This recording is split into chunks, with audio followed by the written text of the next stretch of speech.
మంచిదండి. ఇంతవరకు కూడా పాటల ద్వారా దేవుని నామాన్ని మహిమపరిచినట్టు ప్రియా సహోదర సహోదరులకి నా వందనాలు. మరి సమయంలో వాక్యాన్ని మనం నేర్చుకోవడానికి సిద్ధపడుతుండగా ఇటు గొప్ప అవకాశాన్ని మనకి అందరికీ కూడా అనుగ్రహించినట్టు దేవాదేవునికి కృతజ్ఞతాస్తుతులు చెల్లించుకుందాం. ఇది నాన్న మనం మరి దేవుని వాక్యాన్ని నేర్చుకుందాం. మొదటిగా మరి సంఘమైనటువంటి మనము తెలుసుకోవాల్సినటువంటి ఒక ముఖ్యమైనటువంటి మరియు నేర్చుకోవాల్సిన ఒక ముఖ్యమైనటువంటి విషయాన్ని గురించి ఇదేనన్నా మనం వాక్యం ద్వారా నేర్చుకునే ప్రయత్నం చేద్దామండి. మొదటిగా దేవుని వాక్యాన్ని మనం చూసుకుంటే గలతీలు రాసిన పత్రికలో నుంచి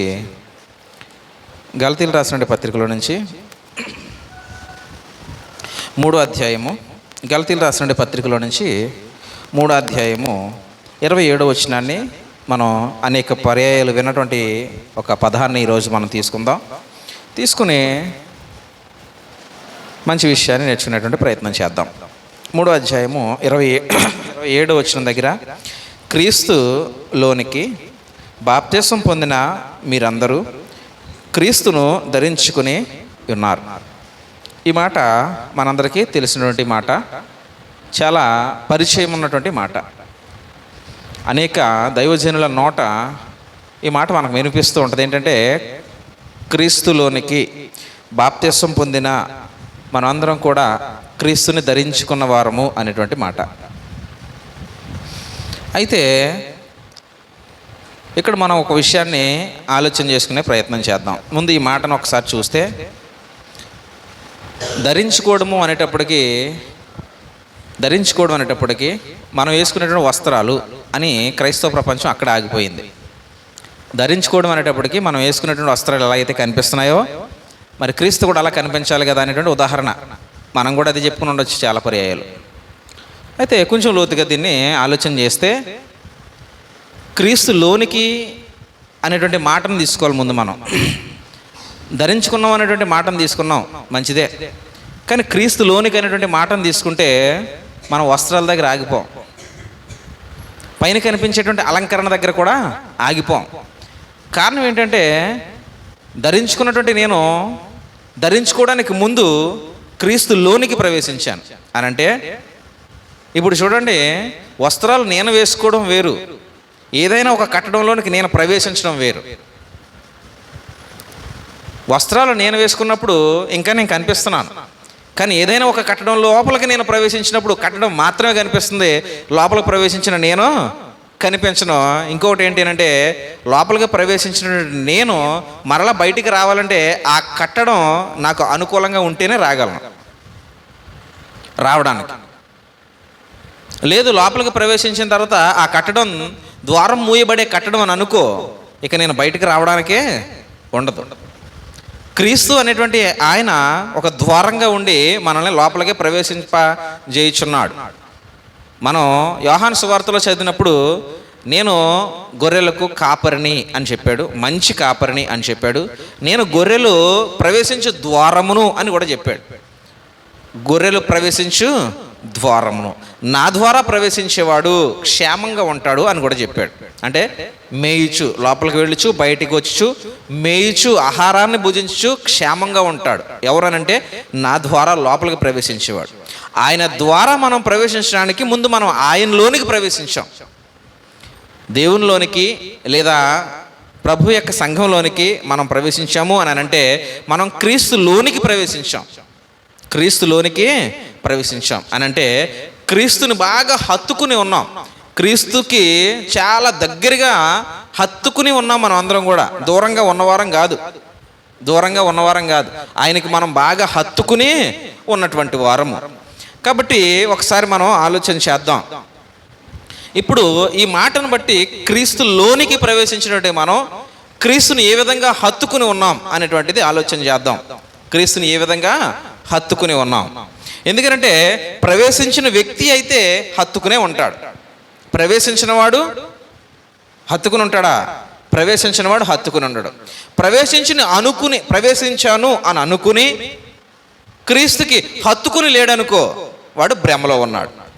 ప్రవేశించాను అని అనుకుని హత్తుకుని లేకపోతే వాడు భ్రమలో ఉన్నట్టు. హత్తుకుని ఉన్నటువంటి వాడు క్రీస్తుతో సమ్మేళనం అవుతాడు. హత్తుకుని ఉన్నాను అని భ్రమలో ఉన్నటువంటి వాడు ఆయనకు ఉన్నటువంటి ఆ ఆలోచనకు చాలా దూరంగా ఉంటాడు. కారణం ఏంటంటే హత్తుకుని ఉన్నానని భ్రమలో ఉన్నాడు తప్ప హత్తుకుని అంటే లోపల లేడు, ఆయన లోపల లేడు. సరే, మనం ఆలోచన చేసుకుంటూ ముందుకు వెళ్దాం. ఇది మనకి ప్రాముఖ్యమైనటువంటి ఒక వచనం మాత్రమే. అయితే దీంట్లో మనం ఇంకా ముందుకు ప్రయాణం చేయాల్సిన అవసరం ఉంది. ఎలా ప్రయాణం చేద్దాం ఈరోజు అని అంటే క్రీస్తుని హత్తుకుని ఉండడం గురించి ప్రయాణం చేసే ప్రయత్నం చేద్దాం. ఎందుకంటే క్రైస్తవులుగా ఉన్నటువంటి మనం అందరం కూడా ఆయన లోపలికి ప్రవేశించాం. ఆయన లోపలికి ప్రవేశించాం అని అంటే హత్తుకున్నట్ట, హత్తుకుని లేనట్ట? ఆయన లోపలికి ప్రవేశించాను అని అంటే హత్తుకుని ఉన్నట్టే తప్ప హత్తుకుని లేనట్టు ఎంత మాత్రం అర్థం కాదు దానికి. ఆయన లోపలికి ప్రవేశించానని మనం అందరం విశ్వసిస్తే మనం అందరం హత్తుకుని ఉన్నాం. ఎవరిని అంటే క్రీస్తు ప్రభువారిని. ఇప్పుడు ఆ హత్తుకునే విధానాన్ని పరిశీలన చేద్దాం. దేవుడు చెప్పిన మాటనే చూద్దాం, మనం ఉన్న విధానాన్ని కూడా పరిశీలన చేద్దాం. దేవుడు ఎలా హత్తుకోవాలని చెప్తున్నాడో అది చూద్దాం, మనం ఎలా హత్తుకుని ఉన్నామో దాన్ని చూద్దాం. హత్తుకుని ఉంటే ప్రయోజనం ఏంటో కూడా తెలుసుకునే ప్రయత్నం చేద్దాం. ఈ మూడు కూడా ఆలోచన చేద్దాం. ఒకటి, ఆయన ఎలా హత్తుకోమన్నాడు. రెండు, నేను హత్తుకుని ఉన్నానా లేదా. మూడు, నేను హత్తుకుని ఉంటే ఏటి ప్రయోజనం. ఎందుకు ఇవన్నీ ఆలోచన చేస్తున్నాను అని అంటే నేను క్రీస్తులోనికి ప్రవేశించాను. నేను క్రీస్తులోనికి ప్రవేశించాను కాబట్టి ఆయన్ని ఎలా హత్తుకున్నానో ఒకసారి నన్ను నేను పరిశీలన చేద్దాం. ఎందుకంటే నేను హత్తుకుని ఉన్నాను అనుకోవడం వేరు, ఆయన చెప్పినట్టుగా హత్తుకుని ఉండడం వేరు. నేను హత్తుకుని ఉన్నాను అని అనుకుంటే ఆయన నుంచి ప్రయోజనం రాదు. అదే ఆయన చెప్పినట్లుగా హత్తుకుని ఉంటే ఆయన నుంచి ప్రయోజనం జరుగుతుంది. లూకా సువార్తలో నుంచి ప్రభువైన యేసుక్రీస్తు పరిస్థితిని ఒకసారి మనం ఆలోచన చేద్దాం. లూకా సువార్త 19వ అధ్యాయం దగ్గర ఒక గొప్ప మాటను మనం అక్కడ చదవచ్చు. ఈ మాట ఈరోజు పాఠానికి చాలా బలమైనటువంటి మాట. లూకా సువార్త 19వ అధ్యాయము 47 మరియు 48 వచనాలను మనం చూద్దాం. 47 మరియు 48.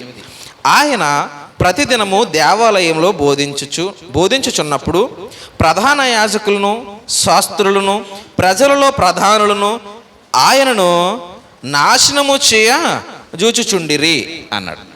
చదువుదాం. ఏంటంటండి, ప్రభువైన యేసుక్రీస్తు ప్రతిదినము దేవాలయంలో బోధించుచున్నప్పుడు, ప్రతిదినము ప్రధాన యాజకులు కొందరు, శాస్త్రులు కొందరు, ప్రజలలో ఉన్నటువంటి ప్రధానుల్లో కొందరు. అంటే ఇక్కడ ఎంతమంది కలిశారో చూడండి. ప్రధాన యాజకులు అంటే పూర్వము మోషే ద్వారా ఇవ్వబడినటువంటి యాజక ధర్మాన్ని నిర్వర్తించేటువంటి ఒక యాజక సమూహం. అలాగే శాస్త్రులు, వీళ్ళు కూడా అదే గోత్రానికి చెందినవారు, దేవుని యొక్క ఉపదేశాలు ఇచ్చేటువంటి వారు, దేవుని యొక్క ఉపదేశాలు ప్రజలకు ఇచ్చేటువంటి వారు. వీళ్ళు రెండో తెగ. మూడోది ఏంటంటే ప్రజలలో ప్రధానులను అన్నాడండి. వీళ్ళెవరు? ప్రజలలో ప్రధానులు ఎవరు? కొంచెం పలుకుబడి ఉన్నటువంటి వాళ్ళు అందాం మనకు అర్థం అవడానికి. కొంచెం పేరున్నవాళ్ళు, పలుకుబడి ఉన్నటువంటి వాళ్ళు, ఏదో ఒక వృత్తిపరంగానో, వ్యాపార పరంగానో, లేకపోతే కుటుంబ పరంగానో వాళ్ళకు ఒక గుర్తింపు అనేది ఉన్నదన్నమాట. ఇలాంటి బ్యాచ్ ఇది. ఒకటి ఏంటంటే ప్రధాన యాజకులు, దేవుని చేత ఏర్పాటు చేయబడిన యాజక గుంపులో నుంచి ఒక వర్గం వీళ్ళు. అలాగే శాస్త్రులు అంటే మాటలు బోధించేటువంటి వారు, దేవుని మాటలను బోధించేటువంటి మరొక గుంపు. ఇంకోటి ఏంటంటే ప్రజలలో ప్రధానులు అంటే కొంచెం పేరున్నటువంటి వాళ్ళు, ప్రజలందరి చేత గుర్తింపబడిన వాళ్ళు. ఇక్కడ వరకు విన్నాం, మంచిది. వీళ్ళందరూనట ఆయనను నాశనము చేయ చూచుచుండిరి. ఈ గుంపులన్నీ ఎందుకు కలిసాయి? ఈ గుంపులన్నీ ఎందుకు కలిసాయి అంటే ఒక ఆయన్ని నాశనం చేద్దామని. ఎవరిని? యేసు ప్రభు వారిని. యేసు ప్రభువుని నాశనం చేద్దామని ఈ శాస్త్రుల గుంపు, ప్రధాన యాజకుల గుంపు, వీళ్ళతో సరిపోకుండా ప్రజలలో కొందరు ప్రధానులైనటువంటి వారి గుంపు, వీళ్ళందరూ ఎవరంటే ఒక రకంగా చెప్పాలంటే ఈ 3 గుంపులు కూడా ఒక రకమైనటువంటి గుర్తింపు ఉన్నటువంటి వాళ్ళు అనమాట. అందరిలోనూ నానుడు ఉన్నటువంటి వారు, అందరి నోట్లోనూ నానేటువంటి వ్యక్తులు అనమాట. అందరూ వీళ్ళకి ఒక గుర్తింపు ఇస్తారనమాట. ఇలాంటి 3 గుంపులు కలిసి ఎవరిని నాశనం చేద్దాం అనుకుంటున్నారట? అదే పదం కట్టదండి రాశాడు అక్కడ దేవుడు. ప్రధానును ఆయనను నాశనము చేయ చూచుచుండిరి. ఎవరు ఈయన? ప్రభు అయినటువంటి యేసుక్రీస్తు వారినే నాశనం చేద్దామని చూస్తున్నారట. 48 ప్రజలందరూ ఆయన వాక్యమును వినుటకు ఆయనను హత్తుకుని ఉండిరి గనుక ఏమి చేయవలెనో వారికి తోచలేదు. క్రింద వాక్యం చాలా బ్రహ్మాండమైన వాక్యం అండి. పైన ఎంత గుర్తింపు ఉన్నటువంటి ప్రజలైనా సరే ఒక గుమ్ము కూడి ప్రభు అయినటువంటి యేసుక్రీస్తుని నాశనం చేద్దామని ఆలోచన చేస్తున్నారట. అయితే ప్రజలుగానే ఆలోచన చేద్దాం. మామూలుగా మనం చూసి ప్రభు అయినటువంటి యేసుక్రీస్తుని నాశనం చేయడం అంటే అది రెండో కోవ. ఆయన నాశనం చేయడం ఎవడి వల్ల అయ్యేది కాదు. మామూలుగా మనం మనుషులుగా, సాధారణమైనటువంటి మనుషులుగా ఆలోచన చేసుకుందాం. ఇప్పుడు యేసు ప్రభు కూడా ఒక సాధారణమైనటువంటి మనిషి అని చూద్దాం. కొంతసేపు ఈ పాటను బట్టి ఆయన కూడా సాధారణమైన వ్యక్తిగా చూద్దాం. ఓకే, ఈయన్ని మంచి బోధలు చేస్తున్నాడు, బలమైన బోధలు చేస్తున్నాడు, తప్పు చేసేవారిని ఖండిస్తున్నాడు, తప్పుని ఆయన ఎంత మాత్రం ప్రోత్సహిస్తలేదు. ఆయన బోధలు అధికారం కలిగి బోధిస్తున్నాడు, లోబడి బోధించట్లేదు. లోబడి బోధించడం అంటే ఏంటి అంటే ముఖస్థుతి కోసం బోధించడం. అమ్మో గట్టిగా చెప్తే ఏమనుకుంటారు అని అనుకోవడం, తప్పు చేసినా సరే వాళ్ళని ప్రోత్సహించడం, చెడ్డవారైనా సరే వాళ్ళని మంచివారిగా చిత్రీకరించడం, ఇవన్నీ ఏంటంటే ముఖస్థుతి బోధలు.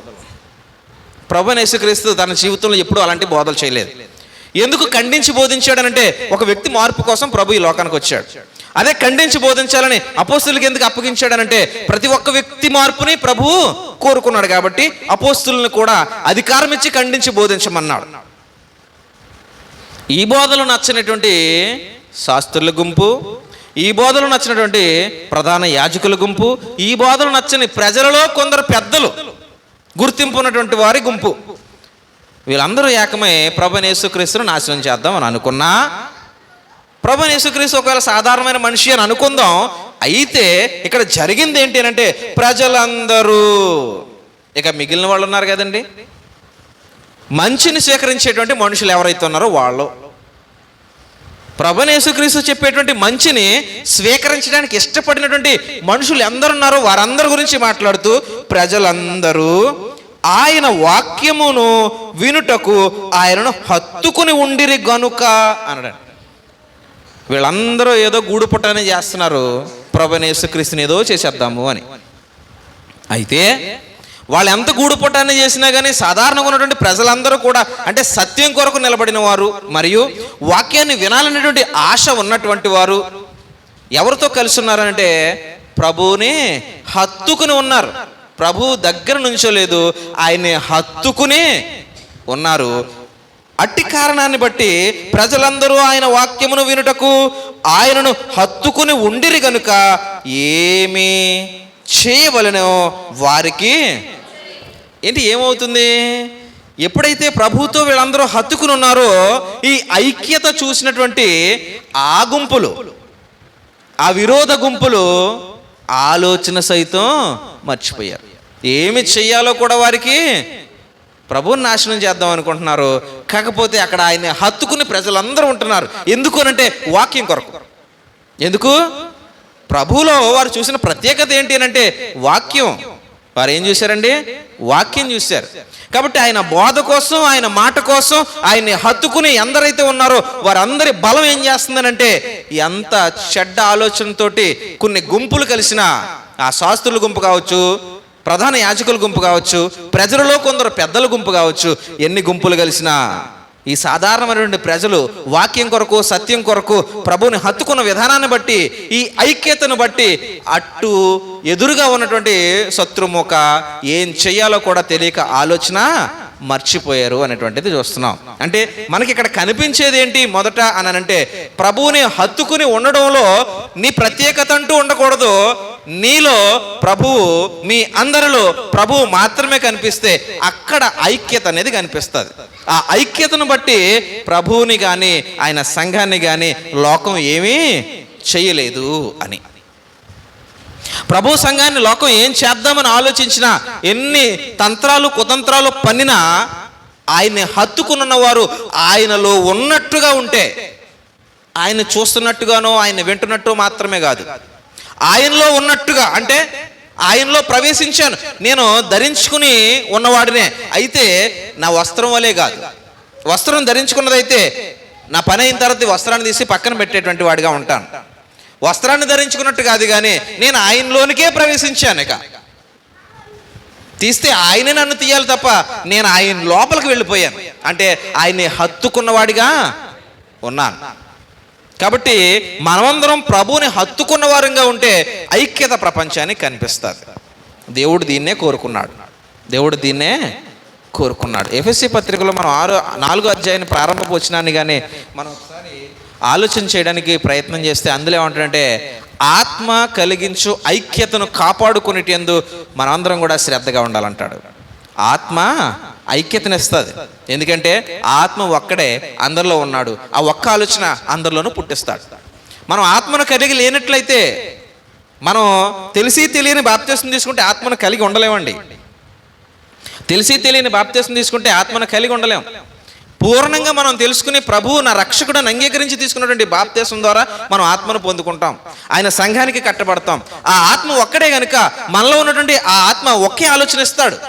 ఆ ఒకే ఆలోచన ద్వారా సంఘం ఎంతమంది అయినా ఉండొచ్చు, కానీ శరీరంగా ఒక్కటే. అప్పుడు ఒకే ఆలోచనతో మనందరం ఉంటాం. విరోధ భావాలు ఎన్ని పెరిగినా ప్రభు అయినటువంటి క్రీస్తుకు వచ్చేటువంటి లాస్ ఏమీ ఉండదు. కాబట్టి మనం ఐక్యతను కనుపరిచే వారంగా ఉన్నప్పుడు ప్రపంచం అంతా ఏకమైన ప్రభువుని ఏమీ చేయలేదని మనం అర్థం చేసుకోవాలి. ప్రభు అనగా ప్రభు యొక్క సంఘం. మనం దృష్టి ఇద్దాం ఇప్పుడు అపోస్తల కార్యాలు 17వ అధ్యాయంలో. అపోస్తల కార్యాలు 17వ అధ్యాయాన్ని ఒకసారి మనం పరిశీలన చేస్తే అక్కడ ఒక ఇద్దరు వ్యక్తుల్ని మనకి పరిచయం చేసే ప్రయత్నం చేస్తాడు దేవుని వాక్యం ద్వారా.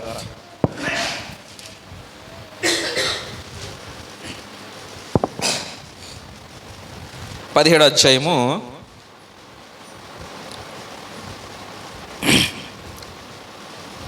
34వ వచనాన్ని మనం చూద్దాం. 34వ వచనం.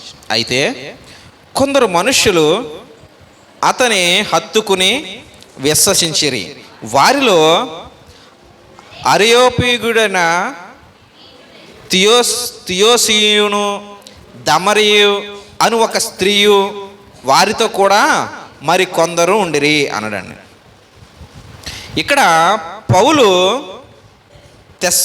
ఏథెన్సు వారితో మాట్లాడుతున్నటువంటి సందర్భం ఇది. ఏథెన్స్ అనేటువంటి ఒక పట్టణం వెళ్ళి అక్కడ బోధ చేసినప్పుడు పౌలు బోధ విన్నటువంటి వారిలో 32వ వాక్యాన్ని మనం చూసినప్పుడు మృతుల పునరుత్థానం గురించి వారు విన్నప్పుడు కొందరు అపహాస్యం చేశారు. కొందరు దీని గూర్చి నీవు చెప్పినది ఇంకొకసారి విందుము అని చెప్పారు. కొందరైతే అపహాస్యం చేశారు, కొందరైతే ఇంకోసారి విందాంలే అన్నారు. అలాగుండగా పౌలు వారి మధ్య నుంచి వెళ్ళిపోయాడు. అయిపోయింది. ఇంకా వాళ్ళందరూ వినేదాకా, అపహాస్యం చేసేవాళ్ళు మారేదాకా అక్కడ లేడు పౌలు. ఆయన సెట్టిన ఒక టైం తీసుకున్నాడు, విషయాన్ని వినిపించాడు. వినిపించినప్పుడు కొందరు అపహాస్యం చేశారు, అయిపోయింది వాళ్ళ టైం. కొందరు ఇంకోసారి విందాంలే అన్నారు, అయిపోయింది వాళ్ళ టైం అయిపోయింది. అయితే అందరిలోనూ మరి తక్కువ మంది మాత్రమే ఆ మాటలకు ఆకర్షితులై ప్రభువుని హత్తుకున్నారు ఆ వాక్యం ద్వారా. వారిలో కొందరైతే అరియోపగీతుడైన దియోనుసీను దమరి అనేటువంటి వాళ్ళు ఇద్దరు, ఒక పురుషుడు మరియు ఒక స్త్రీ, వీళ్ళిద్దరిని చూపిస్తున్నాడు. అను ఒక స్త్రీయు వీరితో కూడా మరి కొందరును పౌలుని వీళ్ళు హత్తుకున్నారు. అందరూ హత్తుకోవాలా మాట విన్నప్పుడు? అందరూ మెచ్చుకుంటారా మాటలు వినబడినప్పుడు అని అంటే? అందరూ హత్తుకోరు, అందరూ మెచ్చుకోరు. కొందరు ఉంటారు, వారు ఎలా ఉంటారనంటే ఆ విన్నటువంటి మాట కోసం వారి ప్రాణాలు సైతం ఇవ్వడానికి వెనకంచి వేయకుండా ఆ విశ్వాసానికి వాళ్ళు హత్తుకుని ఉంటారు. ప్రభు ఇలాంటి సహవాసాన్ని కోరుకుంటున్నాడు మన నుంచి. ప్రభు ఎలాంటి సహవాసాన్ని మన నుంచి కోరుకుంటున్నాడు. పూర్వకాలం ఇశ్రాయేలు ప్రజలను మనం ఆలోచన చేసినప్పుడు కూడా ప్రభు వాళ్ళతో చెప్పిన మాట ఏంటంటే ఎలా హత్తుకునే ఉండాలి అని. ప్రభుని ఇలాగే హత్తుకుని ఉండాలని ఆయన కోరుకున్నాడు. మనం మోషే గారి తర్వాత వచ్చినటువంటి యెహోషువ అనేటువంటి ఒక నాయకుడిని మనం పరిశీలన చేస్తే ఆ నాయకుడి మాటలు మనం వినొచ్చు ఒకసారి. యెహోషువ గ్రంథంలో నుంచి, పాత నిబంధన గ్రంథంలో యెహోషువ గ్రంథము 22వ అధ్యాయం దగ్గర భక్తుడు మాట్లాడుతూ మనతో ఒక మంచి విషయాన్ని తెలియపరుస్తుంటాడు. చూద్దాం ఒకసారి. 22వ అధ్యాయము అందరూ చూడాలి, నేను చదువుతాను. 22వ అధ్యాయము 5వ వచనం. యెహోషువ గ్రంథము 22వ అధ్యాయము 5వ వచనం. అయితే మీ పూర్ణ హృదయముతోనూ మీ పూర్ణ ఆత్మతోనూ మీ దేవుడైన యెహోవాను ప్రేమించుచు ఆయన మార్గములన్నిటిలో నడుచుకొనుచు ఆయన ఆజ్ఞలను గైకొనుచు ఆయనను హత్తుకుని ఆయనను సేవించుచు యెహోవా సేవకుడైన మోషే మీకు ఆజ్ఞాపించిన ధర్మశాస్త్రమును అనుసరించి నడుచుకొనుడి. ఇది బోధ. ఇది యెహోషువ ద్వారా వినబడేటువంటి బోధ. ఏమని చెప్తున్నాడనంటే పూర్వకాలమే భక్తుడు అనేటువంటి మోషే గారి ద్వారా మీకు ఒక బోధ వినిపించింది. ఆ బోధలో ఉన్నటువంటి కొన్ని ముఖ్యమైన మాటలు ఏంటి అని అంటే ఒకసారి చూడండి. ఆయన మార్గములన్నిటిలో నడుచుకొనుచు ఆయన ఆజ్ఞలను గైకొనుచు ఆయనను హత్తుకుని ఆయనను సేవించుచు, ఆయన ఆజ్ఞలు గైకొనుట, ఆయన మార్గములో నడుచుట, ఆయనను హత్తుకుని ఉండుట, ఆయనను సేవించుట. ఇది పూర్వం వినబడిన మాట. దేవుణ్ణి హత్తుకుని ఉండడం ఏంటో ఆ లోపల, అంటే హత్తుకుని ఉండడం అనేటువంటి మాట లోపల ఉన్నటువంటి ఆంతర్యాన్ని ఇక్కడ భక్తులైనటువంటి యెహోషువ గారి ద్వారా వివరంగా చెప్పాడు. హత్తుకుని ఉండడం అని అనగా ఆయన మార్గాలన్నిటినీ కూడా మనం తెలుసుకుని దాంట్లో నడవడం. మొదట ఆయన మార్గాలలో నడవడం. ఇంకొకటి ఏంటి అని ఆలోచన చేసినప్పుడు ఆయన ఆజ్ఞలను గైకొనడం, తర్వాత ఆయనను సేవించడం. హత్తుకోవడం అంటే ఏదో ఆరాధనకు రావడం వెళ్ళిపోవడం మాత్రమే కాదు, కానీ మనం వినేటువంటి దేవుని మాటలు ఏవైతే ఉన్నాయో ఆ మాటల ప్రకారంగా నడుచుకోవడం, ఆ మాటలు వినడానికి ముందు మనసు ఇవ్వడం అట. ఆయన్ని హత్తుకుని ఉండడం అని అంటే దేవుని మాటలు వినడానికి ముందు మనసు ఇవ్వడం, విన్న మాటల్ని మన హృదయాల్లో భద్రపరచుకోవడం, ఆ మాటలు ఆ ఆజ్ఞలని మనం అనుసరించి నడుచుకోవడం. ఇవన్నీ చేయటమే దేవుణ్ణి మనం హత్తుకుని ఉండటం. చూద్దాం ఒకసారి. పూర్వకాలానికి వెళ్ళి ఆ ప్రజలందరినీ విడిపించుకుంటూ వచ్చినప్పుడు మోషే గారి ద్వారా దేవుడు వారితో చెప్పినటువంటి ముఖ్య సూత్రాలు మనం ఆలోచన చేసినప్పుడు ద్వితీయోపదేశకాండంలో 10వ అధ్యాయాన్ని మనం ఓపెన్ చేద్దాం ఒకసారి. ద్వితీయోపదేశకాండం 10వ అధ్యాయము, ద్వితీయోపదేశకాండం 10వ అధ్యాయము 20వ వచనం దగ్గర ఒక మాటను మనం చదివే ప్రయత్నం చేద్దాం. ద్వితీయోపదేశకాండం 10వ అధ్యాయము 20వ వచనము.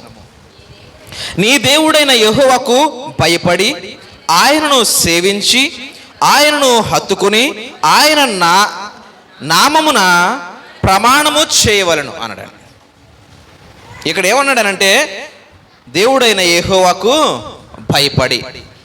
చూడండి, దేవుడు ఎక్కడైతే తనని హత్తుకోవాలని చెప్తున్నాడో అక్కడ మనకి ఒక సూత్రాలు నేర్పిస్తున్నాడు, ముఖ్యమైన సూత్రాలు నేర్పిస్తున్నాడు.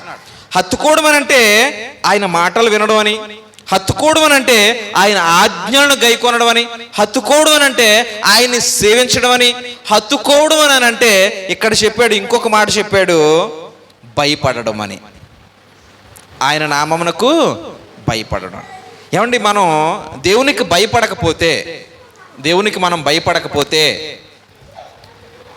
మన ప్రవర్తన శైలిలో మార్పు రాదండి.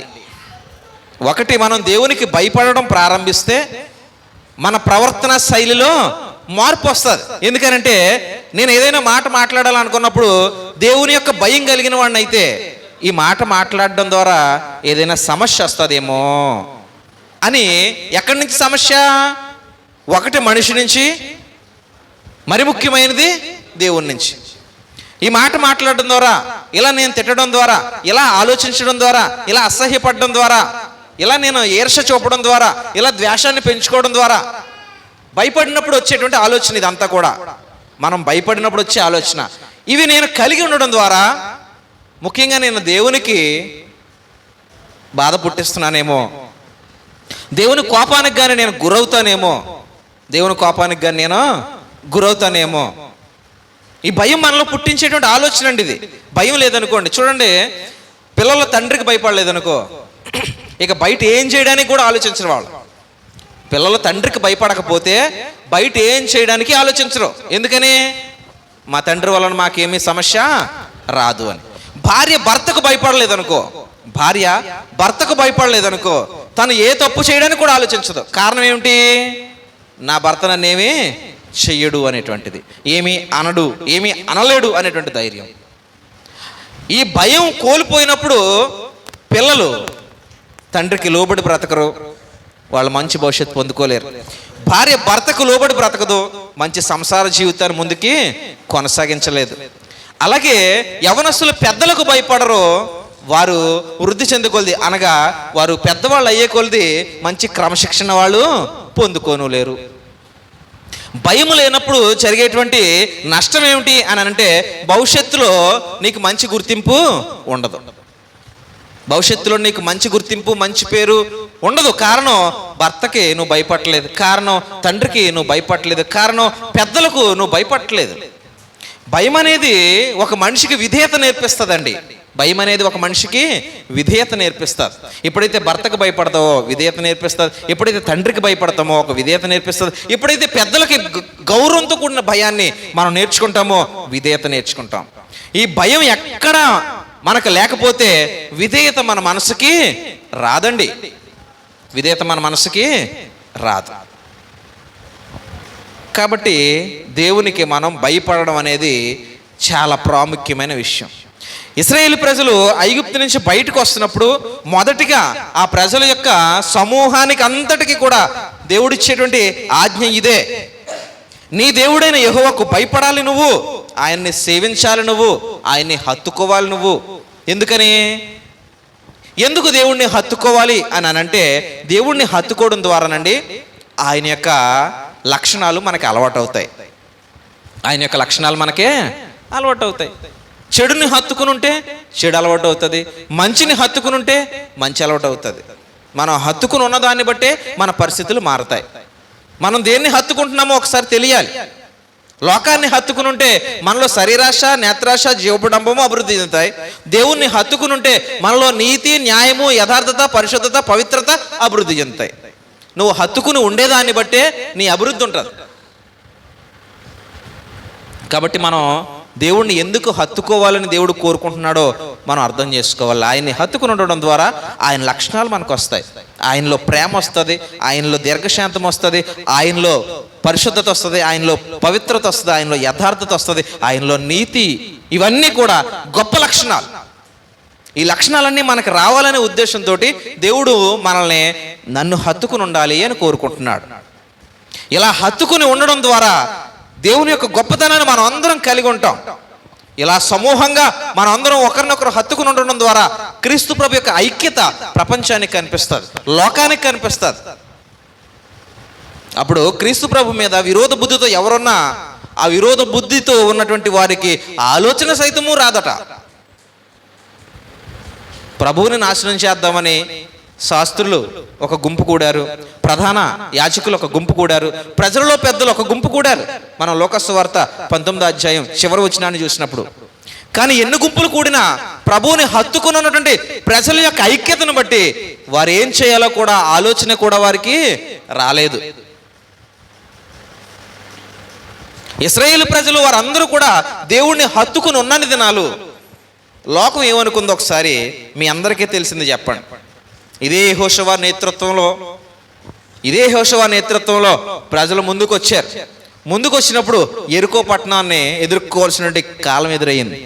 యెరికో పట్టణం అనేటువంటిది చాలా పురాతనమైనది మరియు చాలా బలమైనది. ఇంకొకటి ఏంటంటే మేము క్షేమంగా ఉండాలి అనేటువంటి ఉద్దేశంతో చుట్టూరా చాలా బలమైనటువంటి గోడ కట్టుకున్నారు వాళ్ళు. యెరికో పట్టణస్థులు చుట్టూ చాలా బలమైన గోడ కట్టారండి.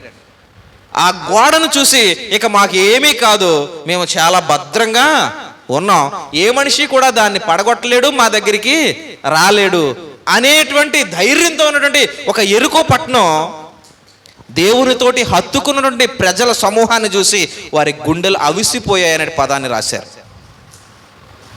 ఏమయ్యంటండి? వారి గుండెలు అవిసిపోయాయి అన్నాడు. అంటే ఒక రకంగా చెప్పాలంటే అదిగో వచ్చేసారు అని అంటే హార్ట్ అటాక్ వచ్చేది అనమాట వాళ్ళకి. అదిగో ఇశ్రాయేల్ ప్రజలు అని ఎవడైనా సౌండ్ చేశాడా వాళ్ళకి హార్ట్ అటాక్ వచ్చేది అనమాట. అంత భయంతో బ్రతికారట. ఎలాంటి ప్రజలు తెలుసా అండి యెరికో ప్రజలు అని అంటే? భయానికి ఆమడ దూరంలో ఉన్నారు. కారణం ఏంటంటే వారి చుట్టూ ఉన్న గోడ అలాంటిది. యెరికో గోడ అని అంటే ఇప్పుడు చైనా వాళ్ళ గురించి గ్రేట్గా చెప్పుకుంటామే, దాన్ని మించింది యెరికో గోడ అని అంటే. ఆ పట్టణం చుట్టూ కట్టేశారు, ఇంకా దాయాదులు ఎవరో దాని దగ్గరికి రాలేరు. అంత బలంగా గోడ కట్టుకుని శత్రు భయం లేకుండా బ్రతికేటువంటి యెరికో ప్రజలు గుండెలు అవిసిపోయాయి. కారణం దేవునితోటి హత్తుకున్నటువంటి ప్రజలు వస్తున్నారని తెలిసినప్పుడు. ఒక పదం రాసిడండి వాళ్ళ గురించి. అలా దేవుణ్ణి హత్తుకుని వాళ్ళు ప్రయాణం చేసిన దినాలు కూడా వాళ్ళ గురించి రాసిన పదం ఏంటో తెలుసా అండి? పశువులు ఒక బీడు నేలను వెళ్ళిపోతే గడ్డిని ఎలా ఊర్చుకుంటూ వెళ్ళిపోతాయో తింటూ వెళ్ళిపోతాయి కదండి. చక్కగా పచ్చగా పెరిగిన గడ్డి ఉందనుకోండి, పశువుల్ని గుంపు వదిలితే సగం తింటాయి, సగం తొక్కుతాయి. పశువులన్నీ చివరికి వెళ్ళేటప్పటికి గడ్డి సమూలంగా నాశనం అయిపోద్ది. వేపుగా ఎరిగిన గడ్డి ఎలా అయితే నాశనం అయిపోద్దో అలాగ పశువులు బీడిని మేసినట్లుగా ఆ ప్రజల యొక్క సమూహం ఉందని రాసిడండి. ఎప్పుడు? ప్రభు అయినటువంటి దేవుణ్ణి హత్తుకుని ఉన్నప్పుడు. వీళ్ళు హత్తుకున్న క్షణాల్లో ఒక్కొక్కసారి విడిపోయారు. అప్పుడేమైందో తెలుసా? విడిపోయిన మరుక్షణం చచ్చిపోయారు. అంటే దేవుణ్ణి హత్తుకుని ఉండడం విశ్వాసులుగా మనం ఎంత ప్రాముఖ్యమో దేవుని వాక్యం నేర్పిస్తుంది. ఇదే ద్వితీయోపదేశకాండంలో మరొకసారి కూడా తెలియజేస్తాడు. చూడండి ఒకసారి 11వ అధ్యాయం 22వ వాక్యాన్ని చూస్తే, మీరు మీ దేవుడైన యెహోవాను ప్రేమించి ఆయన మార్గములన్నిటిలోనూ నడుచుచు ఆయనను హత్తుకుని మీరు చేయవలనని నేను మీకు ఆజ్ఞాపించు ఈ ఆజ్ఞలన్నిటినీ అనుసరించి జాగ్రత్తగా నడుచుకోవాలి. ఆయన్ని హత్తుకుని ఉండడం దేనికేనంటే నీ భద్రత కొరకే. దేవుణ్ణి హత్తుకోవడం ఎందుకండి? నీ భద్రత కొరకే, నీ క్షేమం కొరకే. నీ భద్రత, నీ క్షేమం. ఆయన్ని హత్తుకుని ఉండడం ద్వారా ఆయన, మనం ఒక కీర్తన చదువుతాం, 23వ కీర్తన అనుకుంటా. ఏంటి? యెహోవా నా కాపరి, నాకు లేమి కలగదు, పచ్చిక గల చోట్ల ఆయన నన్ను పరుండ చేయించున్నాడని.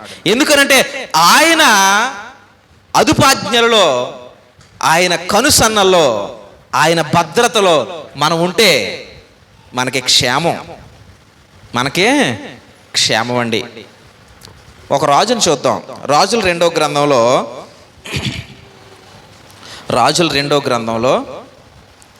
ఈయన మనకు తెలిసినటువంటి రాజుల 2వ గ్రంథము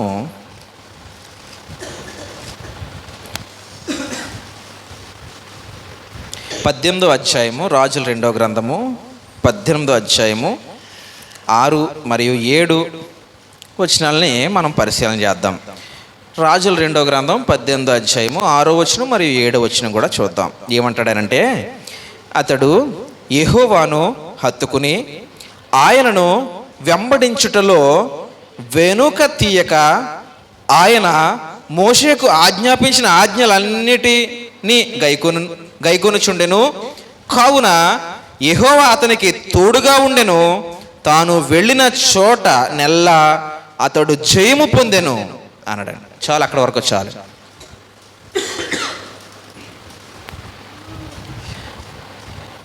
అతడు యెహోవాతో హత్తుకుని ఆయనను వెంబడించుటలో వెనుక తీయక అన్నాడు. దేవుణ్ణి వెంబడించుటలో వెనుక తీయక.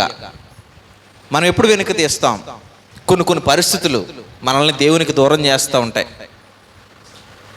కొన్ని పరిస్థితులు మనకి మానసికమైన పరిస్థితులు కావచ్చు, ఆర్థికమైన పరిస్థితులు కావచ్చు, ఇవేం చేస్తుంటాయనంటే మనల్ని దేవునికి దూరం చేస్తుంటాయండి. దేవునికి దూరం చేయడం ఒక అపవాది తంత్రం మాత్రమే. దేవునికి దూరం చేయడం అపవాది తంత్రం మాత్రమే. ఎందుకనంటే దేవునికి ఎప్పుడైతే నువ్వు దూరం అవుతావో, ఇదిగో ఇక్కడ ఉండేటువంటి నీ విజ్ఞత తగ్గిపోతూ ఉంటుంది, దాని స్థాయి తగ్గిపోతూ ఉంటుంది, జ్ఞాన పరిధులు తగ్గిపోతూ ఉంటాయి. కారణం ఏంటంటే దేవుడు అనేటువంటి ఆయన సర్వజ్ఞాని. దేవుడు అనేటువంటి ఆయన సర్వజ్ఞాని. నువ్వు ఎప్పుడైతే దేవుణ్ణి హత్తుకుని ఉంటావో సమస్య అధిగమించే జ్ఞానం నీ దగ్గరికి వస్తుంది. పరిస్థితులు తట్టుకునే స్టామినా నువ్వు సంపాదించుకోగలుగుతావు. ఎలా అనంటే ఆయన సర్వజ్ఞాని, మరియు ఆయన బలం ఎలాంటిదండి? ఆయన బలం ఎలాంటిది? ఆయన ఒక్క మాట మనం నిన్న చదివినట్టున్నాం కదా, జస్ట్ ఆయన మన కొరకు ఆలోచించి దిగాలి అని అనుకుంటే పర్వతములు కంపించిపోతున్నాయి, భూమి వణుకుతుంది. ఎంత బలం ఉంటే? ఆయన బాహుబలం ఎలాంటిది? ఆయన బాహుబలము చేత ఇశ్రాయేలీయులకి విజయాన్నిచ్చాడు. ఆయన బలం ఎలాంటిది ఒకసారి ఆలోచన చేద్దాం. ఒక్క దూతను దేవుడు పంపితే దూత వేలల్లో మనుషులను చంపగల సామర్థ్యం కలిగిన వాడిగా ఉన్నాడు. ఎవరు అనంటే దేవుని దూత. దేవుని దూత వేలల్లో మనుషుల్ని చంపగల సామర్థ్యం కలిగిన వాడు దేవుని దూత. మరి దేవుడే అయితే దేవుని దూతకి అంత సామర్థ్యం కలిగి ఉన్నప్పుడు దేవునికి ఎంత బలం ఉంటుందో ఒకసారి మనం ఆలోచించాలి. ఏమంటే దేవుడు అని అంటే ఏదో మనం మనుషులుగా ఆలోచన చేస్తున్నాం, కానీ దేవుడు అని అంటే ఇగో కనిపించే సృష్టి అంతా చేసినవాడు. ఆయన మాట సెలవిస్తే చాలు, ఆయనకున్న అధికారం ఏంటో సృష్టిలో కనపడిపోతుంది మనకి. ఒక నాయకుడు అన్నాడు కదండి, ఒక శతాధిపతి అనుకుంటా, ఏమన్నాడు? నువ్వు మాట సెలవివు తండ్రి. ప్రభుతో మాట్లాడుతూ, ప్రభువా నువ్వు అక్కడ మాట సెలవివు, అక్కడ నా దాసుడు స్వస్థపడిపోతాడు అన్నాడు.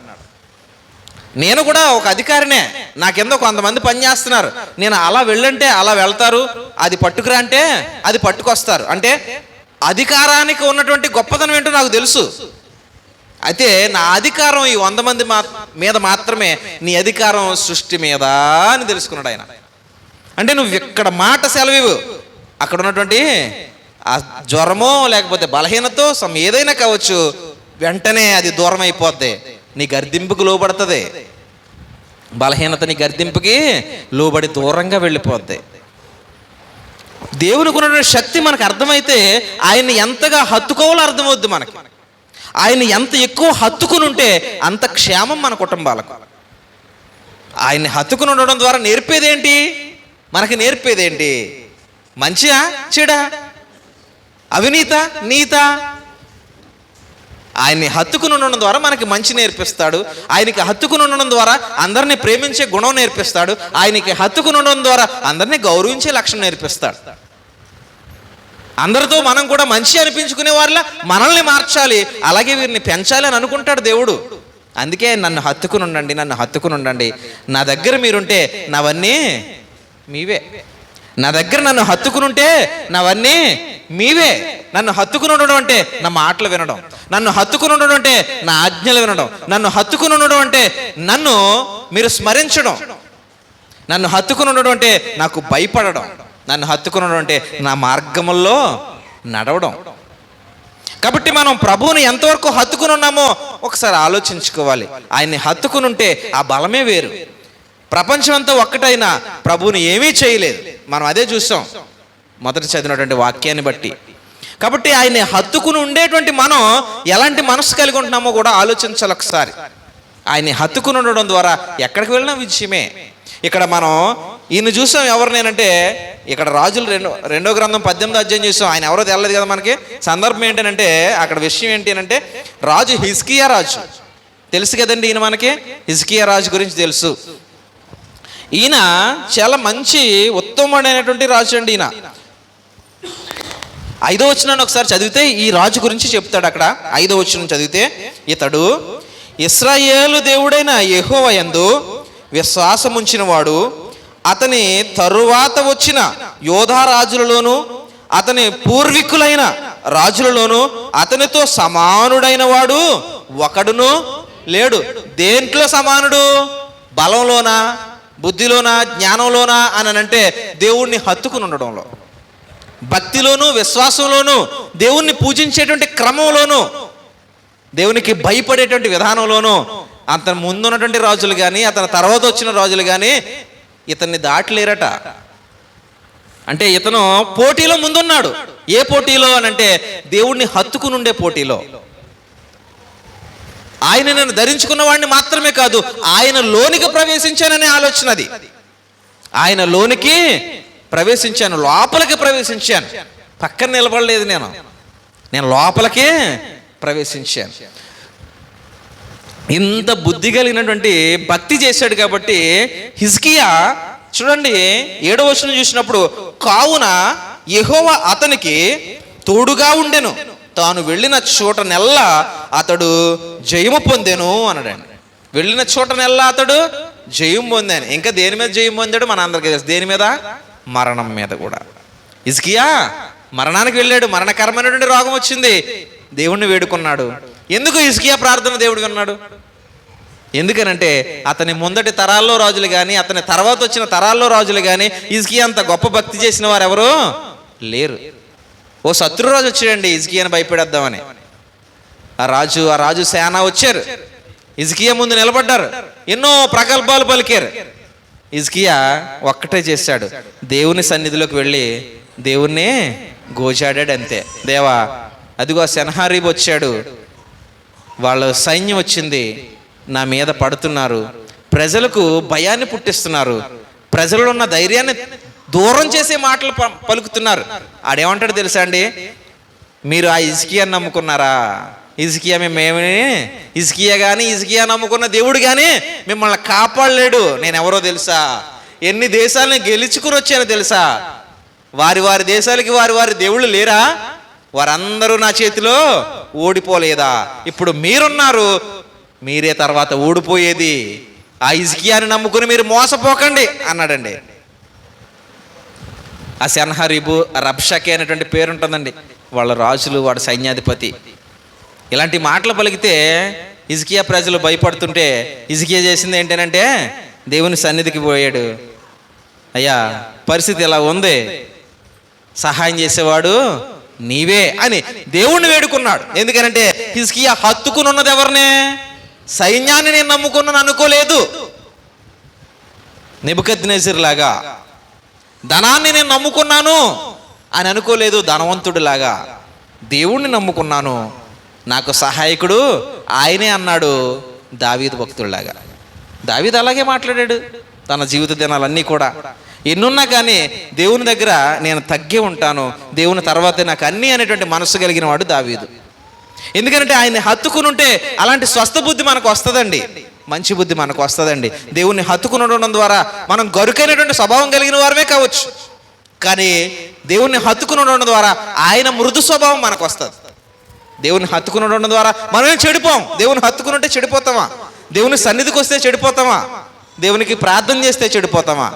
దేవుణ్ణి హత్తుకుని ఉండడం ద్వారా, ప్రార్థన చేయడం ద్వారా మనకు ఒక వినూత్నమైనటువంటి మనసు పుడతారు. ప్రజలను గౌరవించే మనసు, ప్రజలను ప్రేమించే మనసు, ప్రజల క్షేమం కోరే మనసు, అందరూ బాగుండాలని కోరుకునేటువంటి కోరిక. ఇలాంటి మంచి బుద్ధులను దేవుడు మనకి ఉద్భవింపజేస్తాడు మన మదిలో. కాబట్టి అందుకొరకు మనం దేవుణ్ణి హత్తుకోవాలని దేవుడు కోరుకుంటున్నాడండి మనల్ని. ఆయన్ని హత్తుకుని ఉంటే ఆయన స్వభావ స్థితులన్నీ మనకు వస్తాయి. ఆయన్ని హత్తుకుని ఉన్నప్పుడు మనం చెడు ఆలోచనకు ఎట్టి పరిస్థితులను తావునే ఇవ్వకూడదు. మరియు ఇంకొకటి ఏంటి అంటే విసుగుదల కానీ చిన్న ఈర్ష అనేటువంటి గుణం ఉంటుందండి. ఈర్ష అనేటువంటి గుణం ఒకటి ఉంటుంది. ఆ రెండింటికి మనం తావు ఇవ్వకూడదు. మీకు ఒక వ్యక్తిని చూపిస్తాను. ఎన్నోసార్లు చదివాం కానీ ఈ వ్యక్తి గురించి మనం ఎప్పుడు ఆలోచించలేదు. ఎన్నోసార్లు చదివాం, ఎన్నోసార్లు విన్నాం, ఎన్నో కథలు కూడా చూసాం, కానీ ఈ వ్యక్తి గురించి ఎప్పుడు ఆలోచించలేదు. లోకసువార్త 15వ అధ్యాయం. లోకసువార్త 15వ అధ్యాయం. లోకసువార్త 15వ అధ్యాయం. ఈ 15వ అధ్యాయం వచ్చేటప్పటికి దేవుడు మూడింటి గురించి మాట్లాడతాడు ప్రభువైనటువంటి యేసుక్రీస్తు వారు. ఏంటి మూడింటి గురించి అనంటే ఈ 15వ అధ్యాయంలో ఒకటి తప్పిపోయిన గొర్రె గురించి మాట్లాడతాడు. ఏంటండి? ఒకటి తప్పిపోయిన గొర్రె గురించి మాట్లాడతాడు. 2 పడిపోయిన నాణ్యం గురించి మాట్లాడతాడు. 2 పడిపోయిన నాణ్యం గురించి మాట్లాడతాడు. 3 ఎవరి గురించి మాట్లాడతాడు? తప్పిపోయిన కుమారుడు గురించి మాట్లాడతాడు. ఒకటి గొర్రె, 2 నాణెము, 3 కుమారుడు. ఇవన్నీ మనకి ఎంతవరకు తెలుసు. ఇప్పుడు తప్పిపోయిన కుమారుడు గురించి కూడా తెలుసు. ఎందుకని?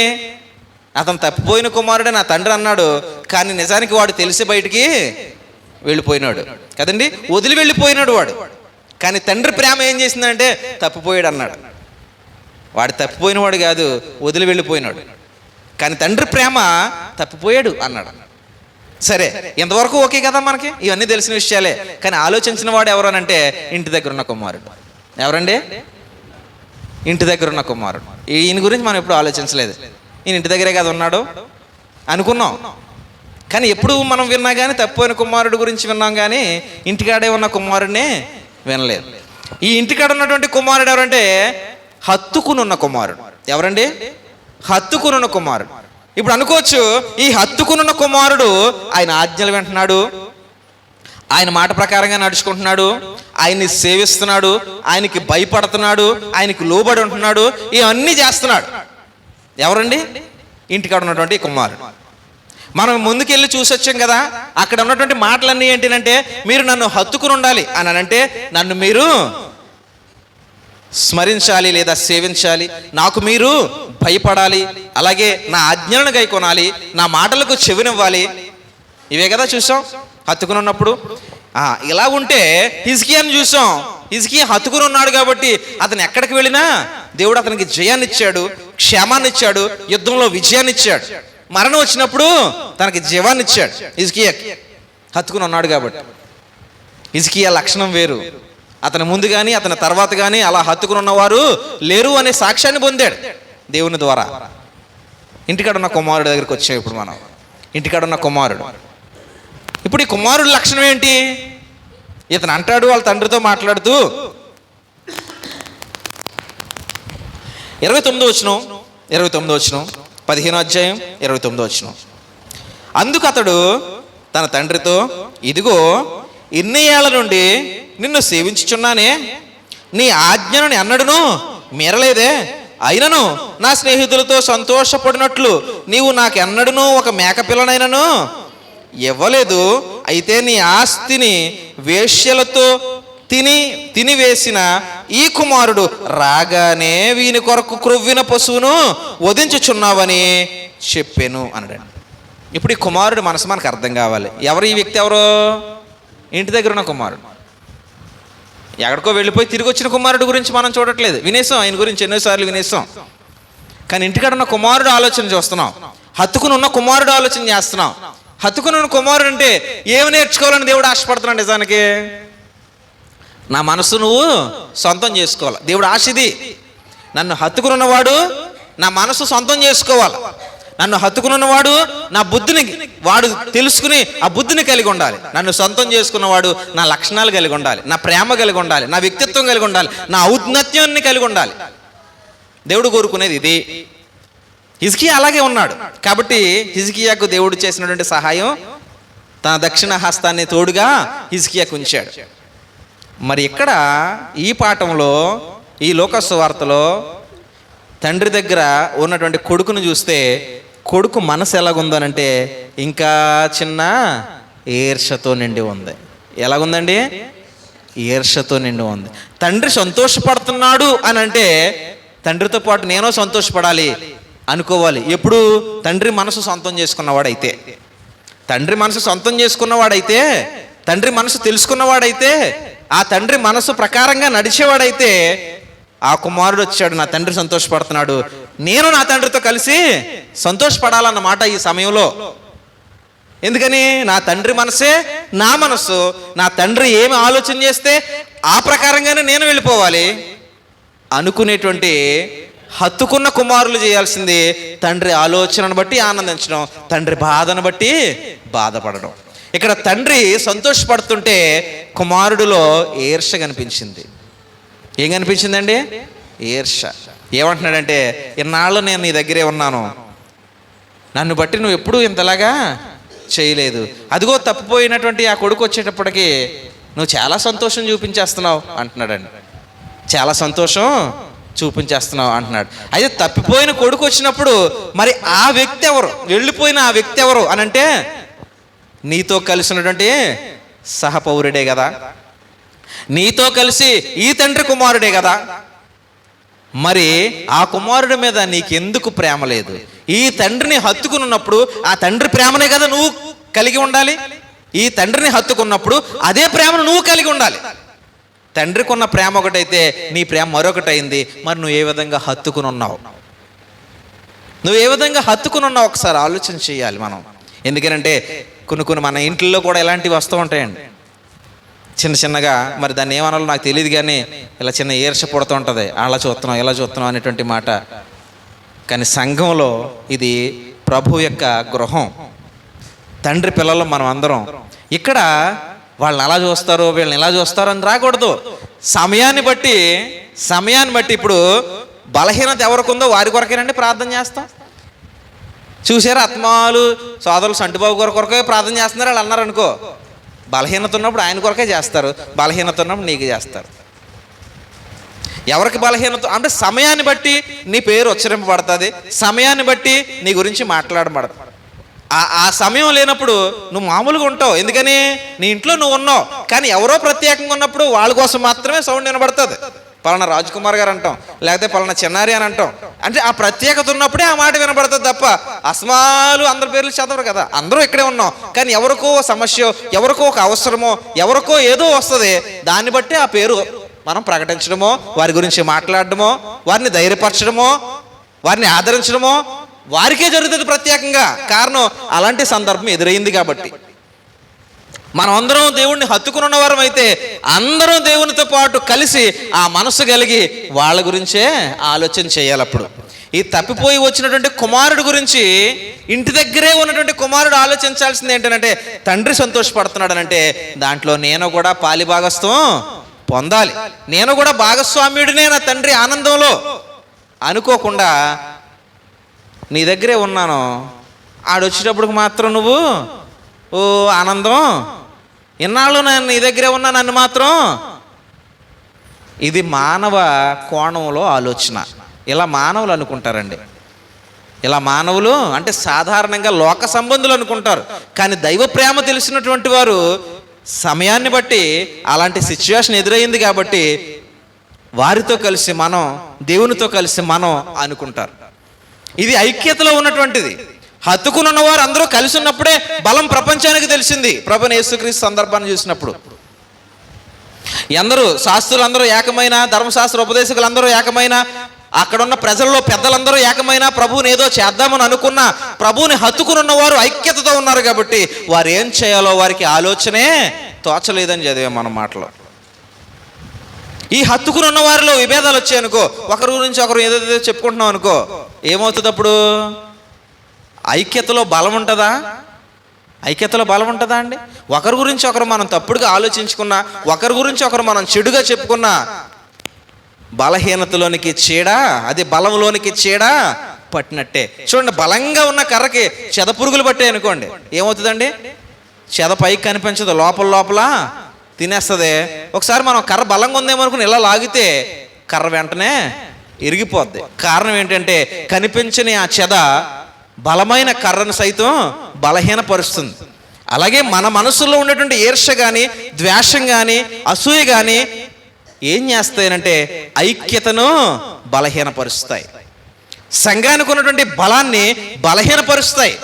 కాబట్టి మనం అందరం లోకంలో వేరు వేరు మనుషులమై ఉండొచ్చు, కానీ సంఘానికి చెంది మనందరం ఒక కుటుంబం.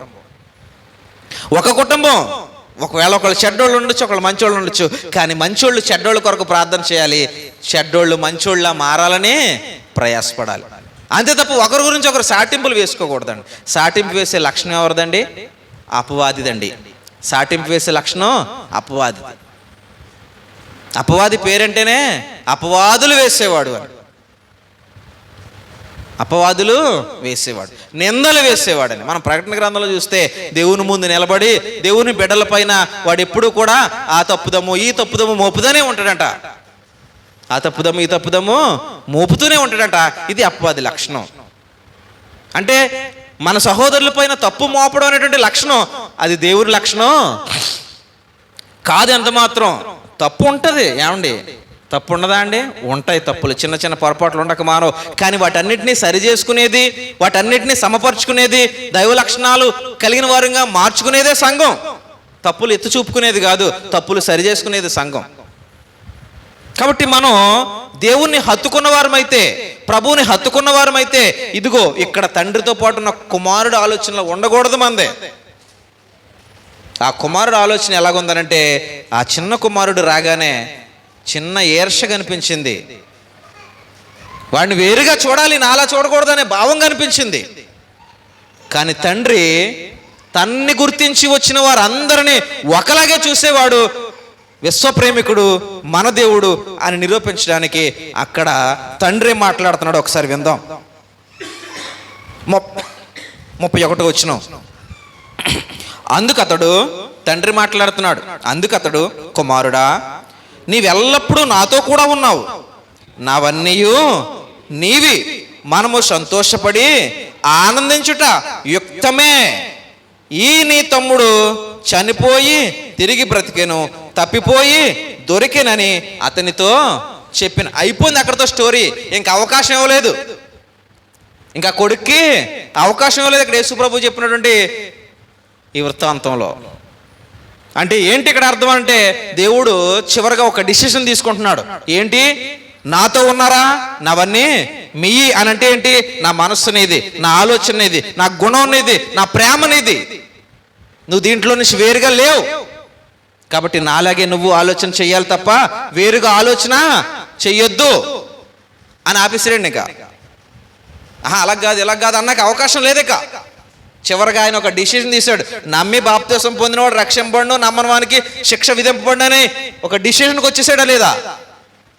ఒకవేళ నమ్మకుండానో అటు ఇటు తిరిగితేనో ఆయన ఇంకా అలాంటి చాయిస్లు ఏమీ లేవు. ఒకటే చెప్పేశాడు చివరిగా మాట, నమ్మి బాప్తిసం పొందితే రక్షణకు వెళ్తావు, నమ్మకపోతే శిక్ష. ఇంకా తర్వాత నో చాయిస్. ఇక్కడ కూడా తండ్రి మాట్లాడుతున్నాడు, నాతో హత్తుకుని ఉన్నావా, నావన్నీ నీవి, నా ప్రేమ నీది, నా గుణం నీది, నా లక్షణం నీది, నా వలే నువ్వు ఉండాలి తప్ప నీ మనసు వేరుగా ఉండడానికి వీలు లేదు. నాతో కలవాలి నువ్వు, అంతే. ఆపేసాడు ఇంకా అలాగా. నాతో నువ్వు కలవాలి, దేవుని ప్రేమలో మనం కలవాలి. ఆయన హత్తుకుని ఉండడం అంటే ఆయన వలే మారడం. ఆయన్ని హత్తుకుని ఉండడం అంటే దేవుని లక్షణాలు నా లక్షణాలుగా మార్చుకోవడం. అందుకే దేవుడు మనల్ని హత్తుకోమన్నాడు. ఈనాడు మనల్నే కాదు, పూర్వం ఇశ్రాయేలుని ఐగుప్తు నుంచి తీసుకొస్తూ వారికి మొదటిచ్చినటువంటి మాటలు కూడా అవే.